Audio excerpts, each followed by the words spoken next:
Tripunithura നഗരഭരണത്തിലേക്ക് ചുവടുവെച്ച് BJP. വിജയിച്ച അംഗങ്ങളുടെ സത്യപ്രതിജ്ഞ ഇന്ന് തൃപ്പൂണിത്തുറ ലായം കുത്തമ്പലത്തിൽ നടക്കും. പൂർണ്ണത്രയീശ ക്ഷേത്രത്തിന് മുന്നിൽ നിന്നും പ്രകടനമായാണ് ബി.ജെ.പി. പ്രതിനിധികൾ സത്യപ്രതിജ്ഞയ്ക്കെത്തുക.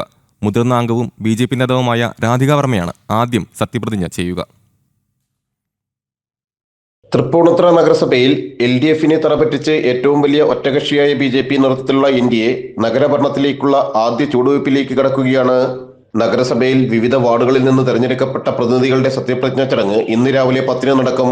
തൃപ്പൂണിത്തുറ പൂർണ്ണത്രയീശ ക്ഷേത്രത്തിന് മുന്നിൽ നിന്നും പ്രകടനമായാണ് NDA പ്രതിനിധികൾ എത്തുക. തെരഞ്ഞെടുക്കപ്പെട്ട മുതിർന്ന അംഗവും ബി.ജെ.പി. പ്രതിനിധിയുമായ രാധിക വർമ്മ വരണാധികാരിക്ക് മുന്നിൽ ആദ്യം സത്യപ്രതിജ്ഞ ചെയ്ത ശേഷം മറ്റ് അംഗങ്ങൾക്ക് സത്യവാചകം ചൊല്ലിക്കൊടുക്കും. സത്യപ്രതിജ്ഞ ചടങ്ങ് കഴിഞ്ഞ ശേഷം തെരഞ്ഞെടുക്കപ്പെട്ട അംഗങ്ങളുടെ ആദ്യ യോഗം രാധിക വർമ്മയുടെ അധ്യക്ഷതയിൽ ചേരും. യോഗത്തിൽ അധ്യക്ഷൻ, ഉപാധ്യക്ഷൻ സംബന്ധിച്ച കമ്മീഷന്റെ അറിയിപ്പ് സെക്രട്ടറി വായിക്കും. ബി.ജെ.പിയെ അകറ്റി നിർത്താനുള്ള അണിയറ നീക്കങ്ങൾ LDF, UDF മുന്നണികൾ തുടരുമ്പോൾ 21 സീറ്റുമായി തൃപ്പൂണിത്തുറ നഗരസഭാ ഭരണത്തിലേക്ക് തന്നെയാണ് ബി.ജെ.പിയുടെ കാൽവയ്പ്. ജനം, കൊച്ചി.